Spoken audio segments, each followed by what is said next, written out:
नमस्कार, आदाब, सत श्री अकाल, जय भीम, जोहार। मेरा नाम है नवीन कुमार। ये साफ हो जाने के बाद कि पहलगाम में 27 निर्दोष नागरिकों के नरसंहार की सबसे बड़ी वजह नकली विश्वगुरु नरेंद्र मोदी की लापरवाही, नकली चाणक्य अमित शाह का राष्ट्रीय सुरक्षा पर ध्यान न होना और नकली जेम्स बॉन्ड अजीत डोवाल का आलसी होना है।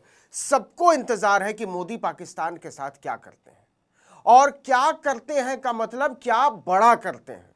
और इस समय जो सबसे बड़ा हुआ है वो ये कि पाकिस्तानी नागरिकों को भारत छोड़ने के लिए बोल दिया गया। उच्चायोग के कर्मचारियों की संख्या कम कर दी गई है और सिंधु जल समझौते को रद्द कर देना। बार बार कहा जा रहा है कि हम पाकिस्तान को एक एक बूंद पानी के लिए तरसा देंगे। हम सब चाहते हैं कि इस कायराना हरकत के लिए पाकिस्तान को सबक सिखाया जाना चाहिए, चाहे वो पाकिस्तान का पानी रोक लेना ही क्यों ना हो। इस पर किसी तरह के समझौते की कोई गुंजाइश ही नहीं है। लेकिन सवाल है कि क्या भारत इस समय ऐसी स्थिति में है कि वह पाकिस्तान की तरफ जाते हुए पानी को रोक सके, और इतने बड़े पैमाने पर रोक सके कि 24 करोड़ पाकिस्तानी प्यास से छटपटाने लगे। इसका अगर एक लाइन में जवाब सुनना चाहते हैं तो सीधा सा जवाब है नहीं। भारत अभी ऐसा करने की स्थिति में नहीं है, और यह बात नरेंद्र मोदी भी अच्छी तरह से जानते हैं, अमित शाह भी जानते हैं, और एस जयशंकर जानते हैं, अजीत डोवाल जानते हैं। इस पर आगे विस्तार से चर्चा करेंगे, लेकिन यहां यह बोलना जरूरी है कि पहलगाम के कत्लेआम के अगले ही दिन बिहार में चुनावी मुद्दा बनाकर आ गए नरेंद्र मोदी ने पाकिस्तान पर कार्रवाई के नाम पर झुनझुना थमाया है। यह बात सच है कि भारत ने पाकिस्तान को बता दिया है कि वो दोनों देशों के बीच सिंधु जल संधि को फिलहाल रोक रहा है, लेकिन यह होगा कैसे, इसकी हवा तक नरेंद्र मोदी को नहीं है। 12 साल से वो हिंदू मुसलमान करने में इतने मसरूफ हो गए कि भूल ही गए पाकिस्तान की नकेल कैसे कसनी है। खाली भाषणबाजी।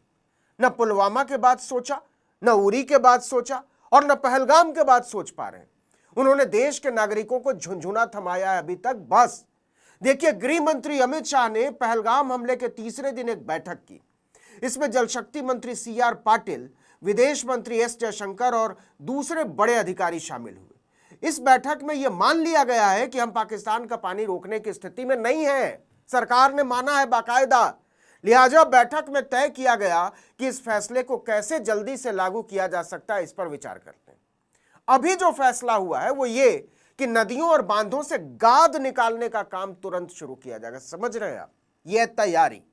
इससे पाकिस्तान को जाने वाले पानी को बहुत मामूली स्तर पर रोका जा सकता है। इससे भारत को थोड़ा ज्यादा पानी मिलेगा और पाकिस्तान को थोड़ा कम पानी मिलेगा, बस यही होगा। लेकिन ये एक आध हफ्ते या एक आध महीने का प्रोजेक्ट नहीं है। गाद निकालना भी सालों का प्रोजेक्ट है।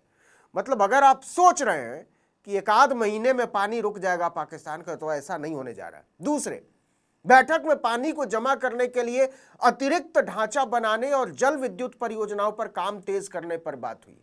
इससे सिंधु, झेलम और चिनाब नदियों के पानी का इस्तेमाल भारत ज्यादा कर पाएगा। यह तो साल 2 साल का भी प्रोजेक्ट नहीं है, और जब मोदी जी 11 साल में एक ईंट नहीं जोड़ पाए नई, तो अब तो चला चली की बेला है। अगर युद्ध स्तर पर भी काम हुआ तो कम से कम 10 साल लगेंगे, और इस पर लाखों करोड़ रुपए खर्च करने होंगे। तो कम से कम नरेंद्र मोदी के प्रधानमंत्री रहते हुए तो पाकिस्तान का पानी नहीं रुकने जा रहा, बल्कि कुछ नहीं होने जा रहा है पानी के मामले में। देखिए, बैठक के बाद जल शक्ति मंत्री पाटिल ने मीडिया को बताया कि 3 विकल्पों पर चर्चा हुई है। गौर कीजिएगा। पहला, कम समय में पूरा होने वाला विकल्प। दूसरा, मध्यम समय में पूरा होने वाला विकल्प। और तीसरा, लंबे समय के लिए काम होने वाला विकल्प, ताकि पाकिस्तान को एक बूंद भी पानी ना जाए। यह रेटरिक है। जल्दी ही पानी को रोकने और मोड़ने के लिए नदियों से गाद निकाली जाएगी। समझ रहे हैं आप? सरकार हर संभव कोशिश कर रही है कि पाकिस्तान को पानी ना मिले, लेकिन सरकार में भी सबको पता है कि इस हर संभव कोशिश का कोई नतीजा अगले 6 महीने में भी निकलने वाला नहीं है। पाकिस्तान को एक एक बूंद पानी के लिए तरसाने की बात हवा हवाई है। जरा सुनिए अविमुक्तेश्वरानंद सरस्वती को, पोल पट्टी ही खोल डाली। हमने विशेषज्ञों से पूछा कि अगर हम सिंधु नदी का जल पाकिस्तान में जाने से रोकना चाहते हैं तो हमारे पास क्या व्यवस्था है। उन्होंने कहा हमारे पास कोई व्यवस्था नहीं है। अगर हम आज से शुरू करें कि ऐसी व्यवस्था हम बना लें तो पैसा कितना लगेगा वो तो अभी पूछिए ही मत। अगर पैसा पर्याप्त दे दिया जाए, पैसे के कारण एक दिन भी काम ना रुके, तब भी 20 साल लगेगा, तब हम सिंधु नदी का जल रोक पाएंगे। तो ऐसी परिस्थिति में हम ये कह दे रहे हैं कि हम सिंधु नदी का जल रोक लेंगे। और टेलीविजन के एंकर हमने सुना, वो कह रहे थे बूंद बूंद के लिए तरसेगा पाकिस्तान, एक गिलास शुद्ध पानी नहीं मिल पाएगा, खेती नष्ट हो जाएगी, बिजली नष्ट हो जाएगी, ये हो जाएगा, वो हो जाएगा। गजब बता रहे थे, ऐसा लग रहा था कि जैसे प्यास तो लग ही गई पाकिस्तान को अब। और इधर विशेषज्ञ बता रहे हैं कि हमारे पास पानी को रोक लेने का कोई उपाय ही नहीं है। देखिए, झेलम, चेनाब, ताप्ती, रावी कोई ऐसी नदियां नहीं है जिन पर आप रातों रात बांध बना लेंगे या उनकी धारा को मोड़ देंगे या तालाब या झील में उसका पानी भर लेंगे। सच ये है कि अभी भारत के पास पश्चिमी नदियों के पानी को जमा करने की पर्याप्त क्षमता ही नहीं है। और इससे भी बड़ा सच, और समझिए कि नरेंद्र मोदी कैसे देश को बेवकूफ बना रहे। 1960 में हुए सिंधु जल समझौते के तहत भारत को 3.6 MF पानी जमा करने की अनुमति है आधिकारिक तौर पर, लेकिन भारत के पास इतनी क्षमता भी नहीं है। अतिरिक्त पानी तो जाने दीजिए, पिछले 11 साल के राज में मोदी ने इसमें 1 लोटे पानी की भंडारण क्षमता का भी इजाफा नहीं किया है। और भाषणबाजी बड़ी बड़ी। और सुनिए, भारत पश्चिमी नदियों से 20,000 मेगावाट बिजली पैदा कर सकता है, लेकिन इसमें से भारत बमुश्किल 3,500 मेगावाट बिजली पैदा करने की क्षमता हासिल कर पाया।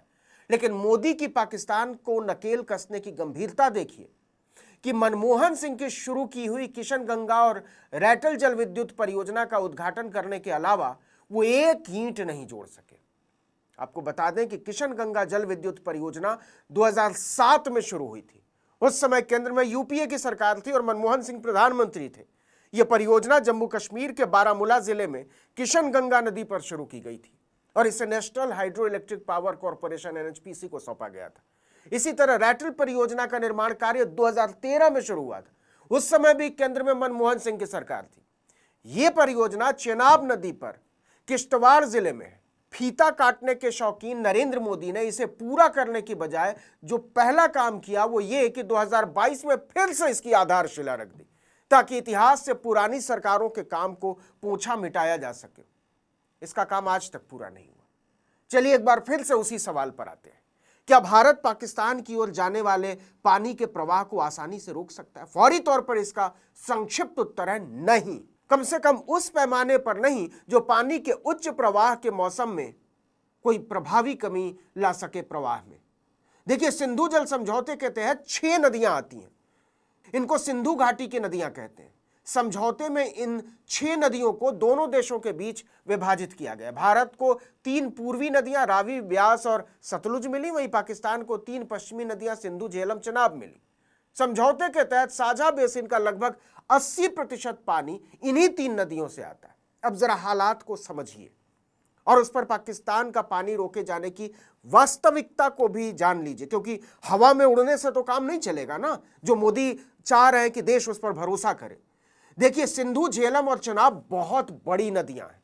खासकर मई और सितंबर के बीच जब बर्फ पिघलती है तो ये नदियां 10 अरब क्यूबिक मीटर पानी ले जाती हैं। और अभी तो अप्रैल है साहब। भारत के पास इन नदियों पर जो भी इंफ्रास्ट्रक्चर है वो इस असीम बहाव को रोकने के लिए तिनके की तरह है। जैसे बगलिहार और किशनगंगा बांध तो है, लेकिन कोई भी बांध इस तरह के पानी के वॉल्यूम को रोकने के लिए डिजाइन नहीं किया गया है। यह run of the river hydro power project है, मतलब बहाव से बिजली पैदा करते हैं, पानी को रोक कर नहीं। इनमें पानी को स्टोर करने की, भंडारण करने की क्षमता बहुत कम है। भले ही भारत अपने सभी मौजूदा बांधों में अधिकतम पानी रोक ले, लेकिन इससे 10% पानी भी नहीं रुकेगा। बूंद बूंद के लिए तरसाने की बात भूल जाइए। दूसरी महत्वपूर्ण बात जो मुझे करनी है, अप्रैल से लेकर सितंबर के बीच सिंधु बेसिन की नदियों में इतना ज्यादा पानी आता है कि अगर भारत उन्हें रोकना चाहे तो भी कश्मीर के हजारों वर्ग किलोमीटर इलाके में बाढ़ आ जाएगी, डूब जाएंगे वो इलाके, लाखों एकड़ में खड़ी फसलें तबाह हो जाएंगी और यह पाकिस्तान से ज्यादा भारत का नुकसान होगा, क्योंकि उच्च प्रवाह की अवधि के दौरान पश्चिमी नदियों में पानी की कुल मात्रा इतनी ज्यादा होती है कि भारत अपने ही अपस्ट्रीम इलाकों को बाढ़ में डुबोए बिना इसको रोका नहीं जा सकता है, थामा नहीं जा सकता है, बांधा नहीं जा सकता है। भारत पाकिस्तान को कुछ हद तक सिर्फ तब प्रभावी तौर पर परेशान कर सकता है, पानी रोक सकता है, जब बहुत भारी सर्दी पड़ती है और बर्फ कम पिघलने की वजह से नदियों में पानी का प्रवाह धीमा होता है, कम होता है। लेकिन सर्दियों में अभी कम से कम 7 महीने की देरी है और तब तक भारत और दुनिया की परिस्थितियां क्या रहेंगी, अभी से कुछ नहीं कहा जा सकता। कुल मिलाकर कहानी यह है कि आज, कल, परसों या 2, 4, 6 महीने में पाकिस्तान को बूंद बूंद के लिए तरसाने की बात वास्तविक तौर पर, हकीकत में कोरी गप के सिवा कुछ नहीं है। भारत ऐसा तभी कर सकता है जब वो बहुत बड़े पैमाने पर इन नदियों पर इंफ्रास्ट्रक्चर का निर्माण करे। ये रास्ता सीधा नहीं है। किसी भी बड़े पैमाने पर बांध या डायवर्जन परियोजना को बनाने में बरसों बरस लग जाएंगे। इसकी वित्तीय लागत इतनी ज्यादा है कि मोदी ने 11 साल के राज में इसके बारे में कभी सोचा तक नहीं। इस वीडियो में इतना ही, लेकिन अगर आपने आर्टिकल 19 इंडिया को अब तक सब्सक्राइब नहीं किया तो फौरन कर लीजिए, बेल आइकॉन दबाइए, घंटी जैसी आकृति, लाइक कीजिए और कमेंट करके बताइए हमारा वीडियो आपको कैसा लगा। हमारा ट्विटर हैंडल है article19_India और मेरा ट्विटर हैंडल है नवीन जर्नलिस्ट। नमस्कार।